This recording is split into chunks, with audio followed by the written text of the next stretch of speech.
Tá? Então, com isso a gente fechou aí as hemoglobinopatias qualitativas, que basicamente o que mais cai? Diferenciar traço falcêmico de anemia falcêmica, como que a gente faz essa diferenciação diagnosticamente falando no laboratório, que é pela eletroforese de proteínas, bandas diferentes que vão aparecer.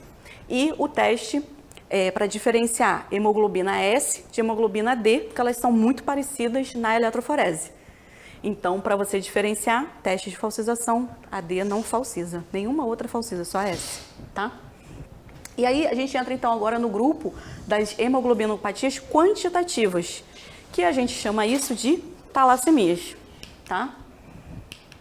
Então, o que são essas talassemias? Quando você tem diminuição da produção das cadeias, certo? E aí você pode ter diminuição de cadeia alfa e pode ter diminuição de cadeia beta.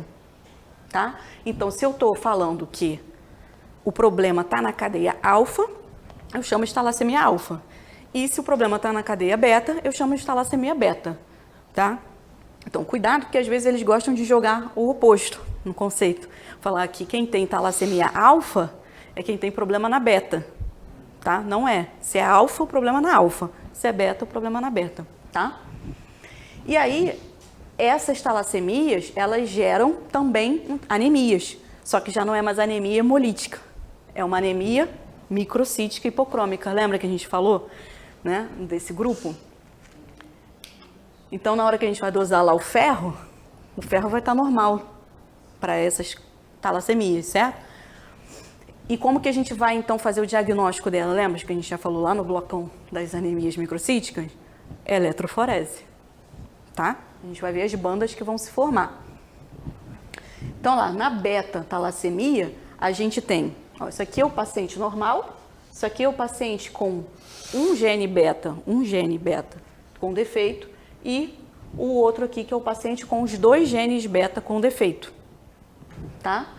Então, quando um gene beta está com defeito, a gente chama de talassemia mais, né? B+, beta-talassemia, que é a diminuição da produção das cadeias beta. E quando os 2 genes estão com problema, a gente chama isso de beta 0, tá? Que é o quê? Ausência de produção de cadeia beta. Então, não vai produzir cadeia beta, ok? E tudo bem. Por quê? Porque a gente consegue produzir as outras hemoglobinas, certo? A F e a A2, tá? Então, o que vai acontecer? Então, se esse aqui, ó, seria a distribuição do paciente normal, quando você fala que a beta está diminuída, o que vai acontecer? Como forma de tentar compensar essa diminuição, vai ocorrer um aumento da A2, né? Porque aqui, ó, alfa 2, gama é a fetal, certo? Alfa 2, teta é a A2. Então, o que vai acontecer? A minha alfa 2 teta, que é a A2, está um pouco maior, tá? Então, você aumenta um pouco, ó.